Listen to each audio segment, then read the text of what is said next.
하나님 말씀 보겠습니다. 하나님 말씀 사도행전 7장 54절에서 60절의 말씀. 사도행전 7장 54절에서 60절 말씀 함께 교독하고 60절은 같이 읽겠습니다. 제가 먼저 54절 봉독합니다. 그들은 이 말을 듣고 격분해서 스데반에게 이를 갈았다. 그런데 스데반의 정령이 충만하여 하늘을 쳐다보니 하나님의 영광을 보이고 예수께서 하나님의 오른쪽에 서 계신 것이 보였다. 그래서 그는 보십시오, 하늘이 열려있고 하나님의 오른쪽에 인자가 서 계신 것이 보입니다 하고 말하였다.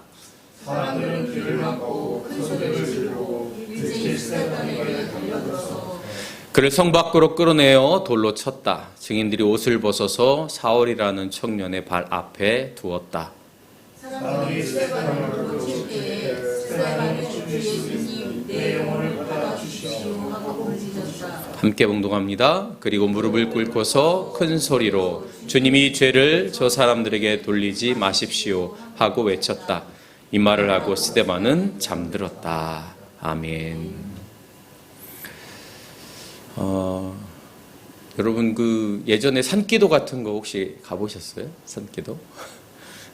지금은 뭐 잘 안 갈지 모르겠는데 예전엔 산기도 중학교 때, 고등학교 때 이렇게 갔던 것 같아요. 가서 그 뭐가 나올지 모르는 그 산 속에 들어가가지고 지금 같으면 아마 지금 중고등학생이면 안 갈 것 같은데 가서 기도도 하고 그러면서 어떤 체험 같은 것도 하고 오싹한 기분도 느끼고 나무를 이렇게 잡고 기도하기도 하고 그랬죠. 여러분 혹시 꽃 옆에서 기도해 보신 적 있어요? 전 지난주에 목사님들 몇 분하고 이렇게 저희 피정이라고 하는데 일상의 공간을 떠나서 잠시 이제 묵상하고 기도하고 또 삶을 나누는 그런 시간을 가졌습니다. 그래서 예전에 저희 그 교회에서 주일 예배 드렸던 그 동학사 그 뒤쪽에 상신리 그쪽에 가서 했는데 거기서 이제 여러 가지 순서 가운데에서 돌과 함께 드리는 기도 이런 걸 했어요. 돌과 함께. 그러니까 말씀을 나누고 그리고 이제 흩어져서 산이나 계곡이나 이런 데 가서 자기 마음에 눈에 띄는 돌을 하나 발견하는 겁니다. 그리고 그 돌을 이제 쥐고 그 자리에서 기도를 하는 거예요. 이상하게 생각하지 마시고 그 돌을 발견하는 과정 속에서 제가 찾은 돌은 이렇게 무늬가 있는 돌이었습니다. 돌에도 무늬가 있습니다. 그러면서 제가 만약에 돌이라면 돌에 무늬가 있으면 좋겠다. 무늬가 있는 삶을 살면 좋겠다. 그런 생각을 가지면서 그것을 잡고 기도를 했는데 성경에도 보면 돌에 대한 이야기가 많이 있습니다. 그 중에서 좀 유명한 돌 하면 생각나는 게 뭐가 있을까요? 성경에 나오는 사건이나 돌 중에 유명한 돌. 글쎄요, 뭐 사람마다 다를 수 있겠지만 가장 사람들이 많이 알고 있는 돌은 물맷돌이 아닌가 이런 생각이 들어요. 물맷돌은 골리앗이 다윗을 향하여 던진 돌이죠. 작은 조약돌이었습니다. 골리앗이라고 하는 그 거대한 전쟁의 경험과 경륜 또 힘 전혀 상대가 되지 않는 그런 상대 앞에서 다윗은 시냇가에 내려가서 물맷돌 몇 개를 쥐어 가지고 골리앗 앞에 서죠. 그리고 그것을 던져서 골리앗을 무너뜨립니다. 거기서 나오는 돌이 물맷돌입니다. 이 물맷돌은 어떻게 보면 우리 삶에서 늘상 겪게 되어지는 생존의 돌일 수도 있지 않을까 이런 생각을 해봅니다. 늘 우리는 상대를 마주하게 되죠. 누군가는 쓰러뜨려야 되는 상황 속에 놓이기도 합니다. 또는 밟고 넘어서야 하는 대상이 있기도 하죠. 그것이 꼭 사람이 아니어도 됩니다. 사람일 수도 있고 또는 어떤 가치일 수도 있고 또는 세상의 어떤 것들일 수도 있는 거죠. 그 상대를 향해서 우리는 돌을 던집니다. 살아남기 위해서. 만약에 다윗이 그 돌을 골리앗을 향해 던지지 않았다면 다윗은 죽는 겁니다. 그 생존의 현장, 치열한 생존의 현장에서 우리가 가질 수 있는 돌, 그것이 물맷돌일 수 있죠. 그런데 이 물맷돌은 단순히 생존의 돌만은 아닙니다. 믿음의 돌이기도 하죠. 골리앗을 향해서 칼과 창이 아니라 이 돌을 가지고 상대를 한다고 하는 것, 마치 계란으로 바위치기와 같은 그런 장면 아니겠어요? 그럼에도 불구하고 다윗은 그 물맷돌을 움켜쥐고 골리앗을 향해서 달려갑니다. 어쩌면 다윗이 움켜쥔 이 물맷돌은 우리의 삶 속에서 수많은 생존의 싸움 속에서 우리는 더 강력한 무기와 또 상대방보다 더 나은 무엇인가가 있어야 될 것처럼, 그래야 살아남을 것처럼 생각하지만 이 물맷돌이 보여주는 것은 그것이 아닐 수도 있다. 작지만 어쩌면 골리앗이 가지고 있는 무기보다 상대할 전혀 가치가 없는 것처럼 보이지만, 그러나 믿음으로 그 돌을 잡을 때 그것은 어떤 것보다 강력하다. 그래서 믿음의 사람들이 가져야 하는 것, 그것이 바로 이 물맷돌이라고 얘기할 수 있겠죠. 성경에 물맷돌 말고 또 다른 돌들이 많이 있는데 그 중에 하나가 야곱과 관련되어져 있습니다. 그럼 야곱이 에서의 장자권을 빼앗아서 도망을 하게 되죠. 아버지 이삭의 집을 떠난다고 하는 것은 되게 불안하고 두려운 일입니다. 오늘날 같으면 뭐 독립하고 이런 게 즐거운 일일 수 있을지 모르겠지만 생존과 관련된 일이죠. 죽을 수도 있는 그런 상황이었습니다. 야곱이 형의 분노와 그 화를 피해서 이제 외삼촌 라반의 집으로 가게 되어지는데 루스라고 하는 곳에서 피곤해서 잠을 잡니다. 여러분, 도망자가 이런 상황이면 가장 빠른 시간에 가장 멀리 가야 되는 거잖아요. 얼마나 긴장하겠어요. 전력 질주를 할 겁니다. 얼마나 피곤하겠습니까? 불안과 두려움 속에 야곱이 피곤해서 잠을 자죠. 그때 야곱이 성경에 보면 돌을 베개로 잠을 잤다, 이렇게 기록하고 있습니다. 근데 이 돌베개를 베고 자는데 꿈을 꿉니다. 꿈을 꾸는데 사다리가 쭉. 근데 그 사다리에 하나님의 사자들이 오르락 내리락 하고 그 맨 위에 하나님이 계셨어요. 그리고 하나님이 야곱에게 말합니다. 나는 너의 할아버지 아브라함 또 너의 아버지 이삭을 보살펴준 하나님이다. 그러면서 내가 지금 누워있는 이 땅을 내가 너와 너의 자손에게 주겠다. 그리고 자손이 땅의 티끌처럼 많아질 것이다. 그리고 너는 다시 이 땅으로 돌아올 것이다. 이렇게 세 가지 약속을 합니다. 첫째는 땅에 대한 약속. 바로 이 내가 지금 피곤하고 두렵고 불안해서 누워있는 이 땅을 너에게 줄 거다.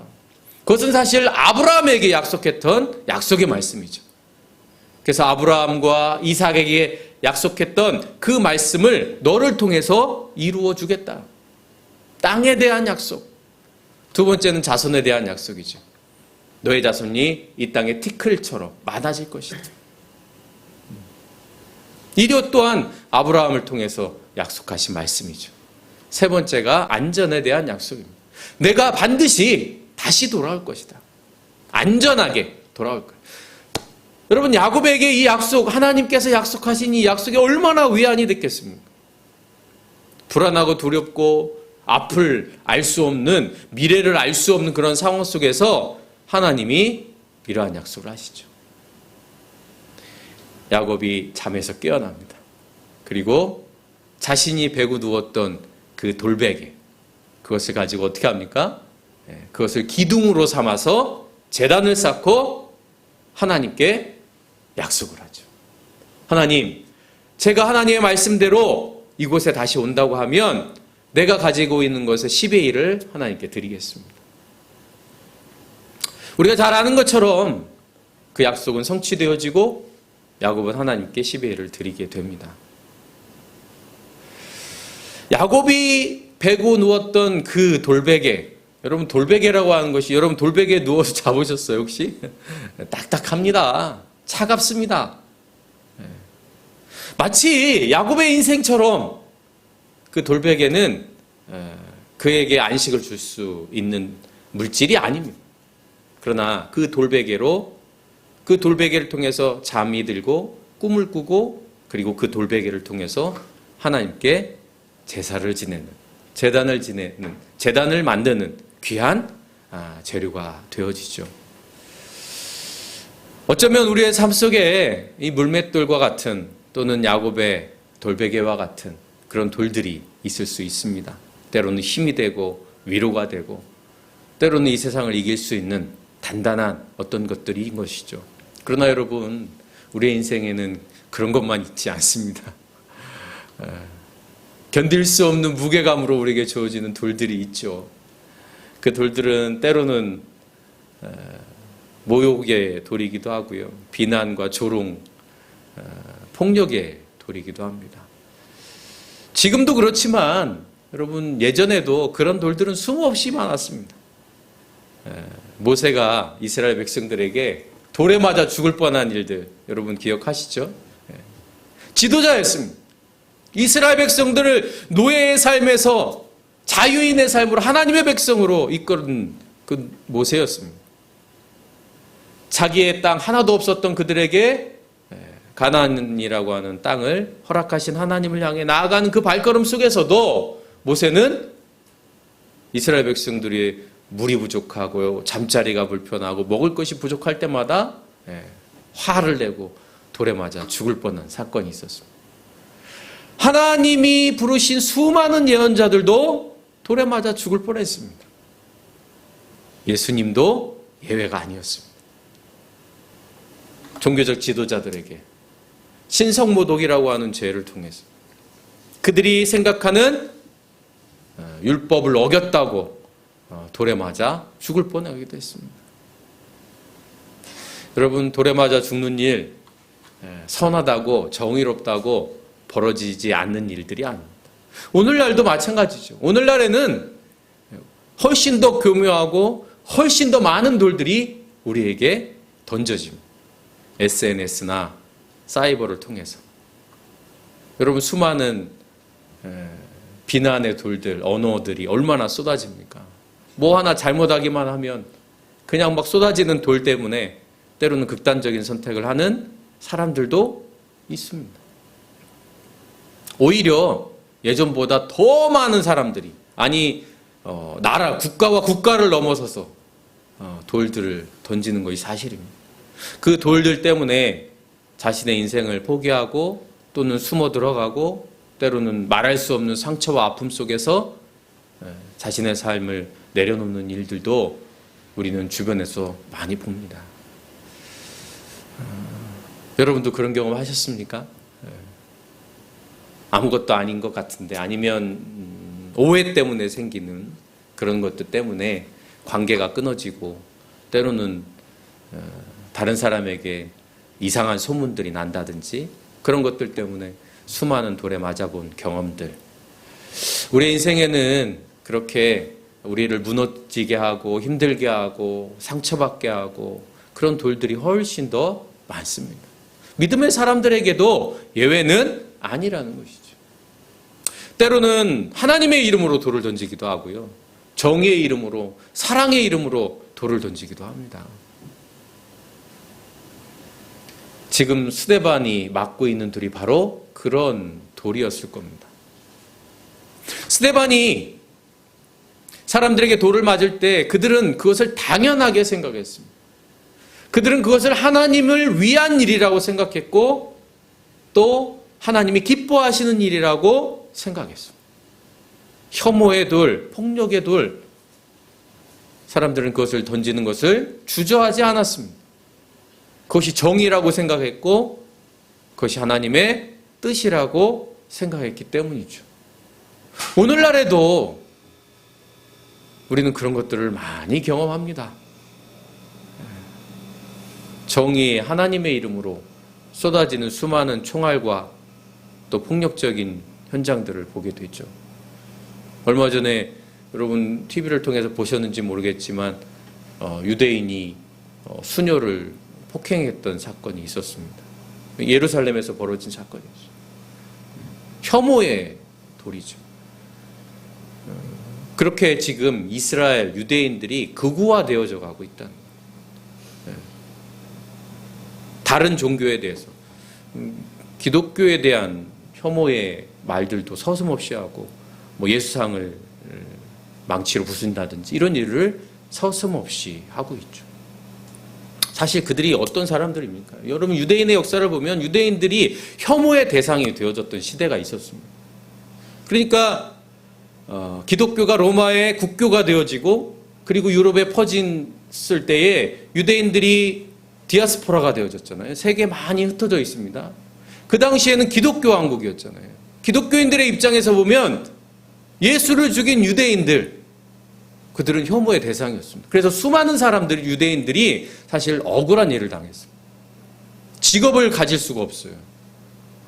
그러다 보니까 어떤 일들을 하냐면 돈을 빌려주는 일들을 합니다. 그 당시에는 돈을 빌려주는 일들을 터부시했거든요. 왜냐하면 성경에 보면 이자도 받지 말라고 되어져 있기 때문에 그런 일들은 유대인들이 하게 됩니다. 유대인들이 고리대업을 하게 되어져요. 그러니 사람들이 여러분 고리대업 하는 사람 아무리 해도 채무자가 좋아할 만한 사람들이 아니잖아요. 그러니까 점점점 혐오하게 되어지죠. 그런 분위기가 만들어집니다. 그런데 유대인들이 지금의 유대인으로 이렇게 사람들에게 인식되어진 그 2차 세계대전 당시, 여러분 2차 세계대전을 통해서 유대인들 산업혁명 때문에 그렇습니다. 산업혁명이 되면 자본이 생기잖아요. 유대인들이 고리되고 업을 했다고 했잖아요. 자본이 있는 거예요. 그러다 보니까 유대인에 대한 인식들이 바뀌기 시작합니다. 어찌됐건 유대인들이 그런 혐오의 역사를 가지고 있음에도 불구하고 그들이 또 다른 이들을 혐오하는 돌들을 던지고 있었던 거죠. 그러나 오늘 스데반을 통해서 보면 그들이 던졌던 그 돌들이 하나님의 이름으로, 정의의 이름으로, 하나님의 뜻이라고 하는 이름으로 던져진 돌이 사실은 아니었다고 하는 것을 보여주고 있습니다. 54절 말씀, 56절 말씀에 보면 스데반이 하늘을 보는데 거기에 하나님이 계시고 예수님이 계시다. 하나님과 예수님이 돌을 던지는 유대인들의 편이 아니고 스데반의 편이었다는 거예요. 스데반과 함께 했다는 거예요. 돌을 던지는 이들이 하나님이 우리와 함께 하신다고 생각하고 있었지만 그러나 그것은 착각이었던 거죠. 하나님은 혐오하는 자들과 함께 하지 않으십니다. 폭력의 돌을 던지는 이들과 함께 하지 않으십니다. 스데반의 모습 속에서 우리는 하나님이 어디 계시고 있는가, 누구와 함께하고 있는가 라고 하는 것을 보게 되어지는 것이죠. 사실 스데반의 죽음은 절망입니다. 박해의 시작이죠. 첫 번째 순교의 역사였습니다. 그러나 여러분, 오늘날 쏟아지는 수많은 이 혐오와 폭력과 갈등의 돌 속에서 우리는 절망해서는 안 돼요. 어쩌면 희망이 없는 것처럼 보인 이 세상 속에서도 우리는 희망을 가져야 합니다. 왜냐하면 바로 그 현장을 통해서 하나님은 새로운 일들을 이루어 가시기 때문입니다. 바로 스데반의 죽음의 현장 속에 우리가 잘 아는 사울이 있었습니다. 사울. 그는 사도 바울을 말합니다. 스데반의 겉옷을 던져서 사울에게 주었어요. 우연일 수도 있죠. 사울이 그 현장에 있다고 하는 것 자체가 우연일 수 있습니다. 그러나 그 우연 속에 새로운 역사가 시작되어지고 하나님의 일들이 시작되어지는 거예요. 그러므로 사랑하는 남은교회 성도 여러분, 절망의 현장 속에서, 때로는 불안과 두려움의 현장 속에서 절망하거나 낙심하지 않으실 수 있기를 바랍니다. 세상에 돌아가는 모습을 보면 이게 하나님의 뜻이 맞는가 알 수 없고 또 불안하고 불명확한 그런 현실 속에 우리는 던져져 있습니다. 그러나 성경은 말합니다. 하나님은 여전히 일하시고 하나님은 선한 일들을 이루어 가시는 분이라는 것. 그것을 믿고 그것을 의지하며 나아갈 때에 우리는 절망의 역사 속에서도 또 절망적인 삶의 현장과 공간 속에서도 새로운 일들을 이루어 가게 될 줄로 믿습니다. 어떻게 그럴 수 있는가? 우리 59절 같이 읽겠습니다. 시작. 사람들이 스데반을 돌로 칠 때에 스데반은 주 예수님 내 영혼을 받아 주십시오 하고 부르짖었다. 수많은 돌들이 우리들에게 던져질 때에 우리가 해야 할 첫 번째, 그 절망을 희망으로 만들 수 있는 첫 번째 일은 하나님에 대한 신뢰입니다. 하나님에 대한 전적인 의지입니다. 하나님에 대한 전적인 순복입니다. 하나님은 선하시고 하나님은 인자하셔서 악을 선으로 바꾸시는 분이다. 이것을 믿고 의지하며 나아갈 때에 스데반이 절망의 눈빛으로 죽어가지 않았던 것처럼 슬픔의 눈빛으로 잠들지 않았던 것처럼 확신과 기쁨과 소망의 얼굴로 하나님께 나아갔던 것처럼 저와 여러분이 이 땅에 살아가면서 때로는 막막하고 어떻게 할지 모르는 현실 속에서도 우리는 한 걸음 내딛게 될 줄로 믿습니다.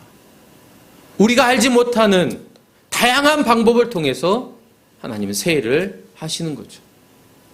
어느 누구도 사울이 바울이 될 것이라고 전혀 생각하지 못했습니다. 그러나 하나님은 하시는. 여러분의 삶 속에서도 전혀 가능성이 없는 것처럼 보일 때에도 사랑하는 나무교회 성도 여러분, 하나님을 신뢰하실 수 있기를 바랍니다. 때로는 우리의 삶 속에 우리가 아무것도 할 수 없다고 하는 것을 느낄 수 있는 현장들이 있잖아요. 누군가 아프다든지 아니면 내 마음대로 내 생각대로 안 되는 현실이 우리에게 있을 때 사실 우리는 도대체 뭔가 그런 생각이 듭니다. 그러나 여러분 그럴 때 하나님을 신뢰하고 하나님이 일하실 수 있도록 하나님이 일하시는 것을 믿고 나아가실 수 있기를 바라요. 새 일이 열립니다. 새로운 일들이 시작되어집니다. 새로운 하나님의 뜻이 이루어지는 그런 시간들이 반드시 있습니다. 그 믿음이 우리의 삶을 다시 세워나가고 다시 일으켜 세워지게 될 줄로 믿습니다. 두 번째는요. 60절의 말씀에 보면 스데반은 죽어가면서 이렇게 외칩니다. 주님, 이 죄를 저 사람들에게 돌리지 마십시오. 증오와 혐오의 현장 속에서 스데반은 사랑과 용서의 언어를 사용합니다. 증오와 혐오, 폭력으로는 어떠한 새로운 역사도 만들어갈 수 없습니다. 어떠한 하나님의 뜻을 이룰 수도 없습니다. 오직 사랑과 용서의 언어로 그 언어만이 새로운 일들을 만들어갑니다. 그러나 우리는 눈에는 눈, 이에는 이 그런 생각을 많이 갖죠. 그것이 저와 여러분이지 않습니까? 우리의 모습입니다. 그러나 하나님은 증오와 혐오를 넘어서기를 원하십니다. 그것을 넘어설 때 하나님의 나라가 이루어지고 나를 통해서 우리를 통해서 하나님의 뜻이 이루어질 줄로 믿습니다. 스데반은 그 죽음의 현장 속에서 또 그 증오와 혐오로 가득한 그 공간 안에서 하나님을 바라보고 하나님을 신뢰했기 때문에 사랑과 용서의 언어를 그 공간에 던질 수 있었던 겁니다. 여러분, 이것이 위대한 것이죠. 이것이 새로운 역사를, 새로운 공간을 만들어갑니다. 아무것도 아닌 것처럼 보이죠. 어차피 스데반은 죽었습니다. 성경 말씀에 보면 스데반은 잠들었다 이렇게 말하고 있습니다. 잠들었다. 그 말은 스데반은 다시 부활한다는 믿음이 있는 것이죠. 실제로 스데반은 어쩌면 사도 바울을 통해서 새롭게 부활했습니다. 스데반이 죽음을 통해서 사울이 다시 살아났던 거죠. 이것이 오늘 부활을 경험하는 우리의 모습이어야 합니다. 징후와 혐오로는 부활을 경험할 수 없습니다. 오직 사랑과 용서와 화해의 언어를 통해서, 그러한 삶을 통해서 우리는 부활을 경험하게 되어집니다. 그렇게 이 땅에 돌이 되어지는 사람들이 있습니다. 자신의 삶을 돌처럼 던져져서 이 땅을 새롭게 만들어가는 사람들이 있습니다. 특별히 5월 1일, 올해는 노동절로 공식적인 휴일이었죠. 이 노동절 하면 생각나는 한 사람, 한 청년이 있습니다. 바로 전태일이라고 하는 청년입니다.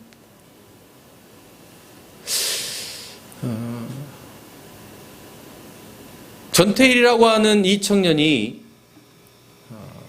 공장에서 약을 먹어가면서 일하는 여공들을 위해서 자신이 차비를 아껴서 그것을 가지고 풀빵을 사주고 그들을 섬기고 그들과 함께 공부를 하고, 그리고 자신은 12km가 넘는 그런 거리를 걸어갔던, 그러면서도 끊임없이 그렇게 아파하고 희생하고 열악한 환경 속에서 노동을 하는 그 어린 여성들, 여공들을 위해서 헌신했던, 그리고 그는 결국 이 세상에 돌이 되어서 외쳤습니다. 우리는 기계가 아니다. 근로기준법을 준수하라. 여러분, 그의 이 외침이 오늘 수많은 사람들에게 새롭게 부활하고 있습니다. 그의 외침이 그냥 죽은 것이 아니라 수많은 이들의 마음을 움직이고 삶을 변화시키고, 그래서 열악한 환경이 아니라 또 보상이 제대로 이루어지지 않는 그런 사회가 아니라 노동의 가치를 확인하고 그것을 함께 공유하는 그러한 사회로 그래도 조금씩 나아가려고 하고 있다는 거죠. 사랑하는 남우교회 성도 여러분, 오늘 스데반의 죽음이 헛되지 않은 것처럼 그의 사랑의 언어, 용서의 언어, 또 그의 믿음과 하나님을 향한 신뢰가 사도 바울을 통해서 또 오늘 우리에게 새롭게 부활하는 것처럼 오늘 저와 여러분이 스데반처럼 누군가에게 돌이 되어서 아름다운 영향력을 끼치는 그러한 저와 여러분이 될 수 있기를 간절히 바랍니다. 그래서 때로는 물맷돌이 되어지고, 때로는 돌베개가 되어지고, 때로는 반석이 되어지고, 그래서 누군가에게, 그리고 자신의 삶을 온전히 믿음의 길로 나아가게 만들어가는 저와 여러분이 될 수 있기를 간절히 바랍니다.